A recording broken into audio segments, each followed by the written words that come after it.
Maybe we could first hear from the minister also. Yes.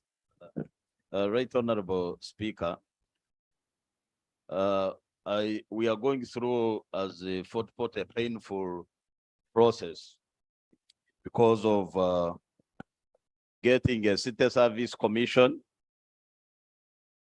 that has not been fully oriented, and they have made so many mistakes that are now costing the city council a lot of money through court cases because of terminating staff without following the laws, recruiting without following the laws. And when you look around, you find that at the end of the day, the whole service delivery of Fort Portal is going to be curtailed completely because there are huge court costs. I don't know whether this is cutting across in other areas, but the influence peddling between the politicians and the technical is too much, and there is war between these two forces. Now, all this paralyzes service delivery and the effectiveness of these entities. It is really a crisis, Madam Speaker, that we need to reflect on. Thank you, Sarah. Minister. Sarah and the minister. Speaker, thank you so much, Right Honorable Speaker.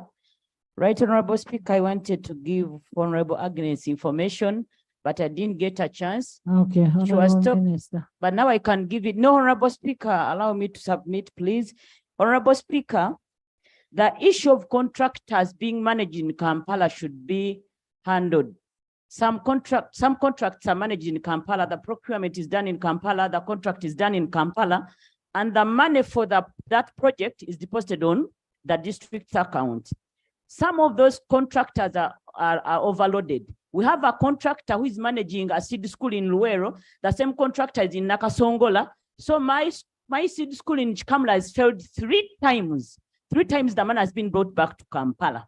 Even last financial year, the man was brought back to Kampala because the contractor has failed to do his work. Honorable Speaker, I request the minister to intervene on the issues of contractors because we are being frustrated by such contractors. Thank you so much, Right Honorable Speaker. Honorable Minister, I know of a contractor who has 14 projects. And the money, I think, is World Bank money, and they want to return the money because this contract has failed to finish. Give us. Thank you very much, Right Honorable Speaker, and thanks, honorable members, for the various comments you've made. Allow me to thank the committee. Their report is robust. It should need a robust answer. Very good reports. And I want to accept that really their observations, their recommendations are spot on. We agree with them as a sector in local government, but also there are some recommendations which touch various ministries and departments and agencies of government. So for today, Right Honorable Speaker, of course, I hope the members are aware, I'm the privileged acting government chief whip up to the end of the week. The Honorable Bua is outside the country on duty. So I'll take responsibility to make sure that I bring to notice the various MDs on the various recommendations here in the report. Right Honorable Speaker, the issue of contractors who are several, it's unfortunate because as a local government, we've continued to request our colleagues in the other sectors. We are talking to them. Let the district contract. Instead of getting 5, 10 districts somewhere, and then you issue one contractor to go and build schools everywhere. The role of local government, of central government, is to monitor, is to supervise, is to assist, is to give technical assistance. So there is a little bit of challenge with UGIFT and USMID. But as I said, we are talking and we'll continue talking to our colleagues. The other 2 critical issues is the one of local revenue. Friends, the report is clear that out of the money which was collected in the various only 59% was actually availed to the local governments. And that is very dangerous. The member who asked about the taxi parks and the bus parks. Again, we see that challenge. For the last 3 years, about 8 billion has been collected from these parks, and the money is still not yet remitted to the local governments. That's very dangerous. It constrains service delivery. So we will have to discuss this among ourselves with finance to see how to sort out this matter. For me, I'm clear that you should let the local governments retain their revenue and they use it, they account for it, and we follow it as central government. Honorable Minister, on the issue of tax park and I bus did not parks. give you, I wish- I did for not, the I clarification. did not, I wish Honorable, I have not given you the microphone. Can you finish, Honorable Minister? the last one was the Education Service Commission issue. Honorable Member, you know, we have the reports on Roman 12. Let me read it the way they have written. The committee observed that But between Honorable November, Minister, your proposal on the revenue retention in the district needs an amendment. of the Public Service Finance Public Management Finance Act. Management Yes. Act. So you need to bring that amendment before you mislead this house that we can retain.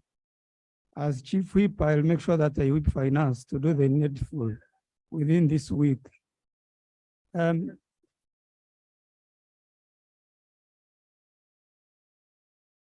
This is my shadow minister, so it's okay. Madam Speaker, thank you so much, Honorable Minister, for giving way. My information is about the matter Right Honorable Speaker has just mentioned.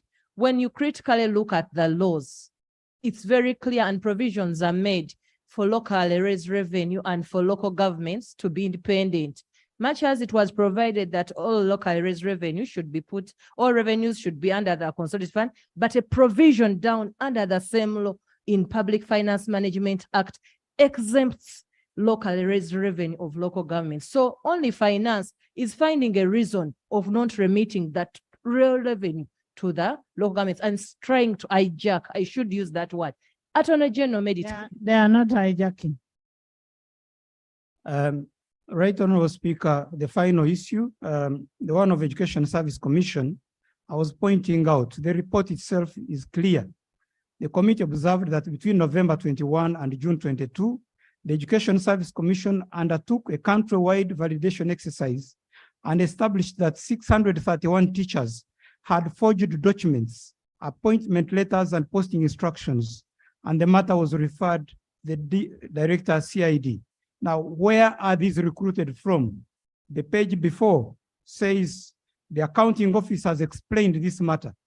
The issue of ineligible secondary school and tertiary institutions employees was beyond the local government accounting officers, since it is the appointment and posting is done by Ministry of Education and Sports. So we cannot go away from this. Right Honorable If you accept- Speaker, Mr. Honorable Minister, allow me clarification. to end on this note. It's a comprehensive report. It's quite big. Allow me to say. I think we need to get this aspect and forward it to the to the Education Service Commission under the Minister of Education, because this must be corrected. Speaker, the report says the matter is already in police. Yes. I think let us put the records clear. What you are reading is very correct. That some teachers were recruited by forged documents. That is okay. But what you said was that they used that Not by forged documents. they had forged documents. But what I wanted to put clear by his statement on the answer is that the Education Service Commission recruited teachers using an illegal instrument. And what is given by local government is okay. And that has been happening in many districts. So I think It is not the instrument.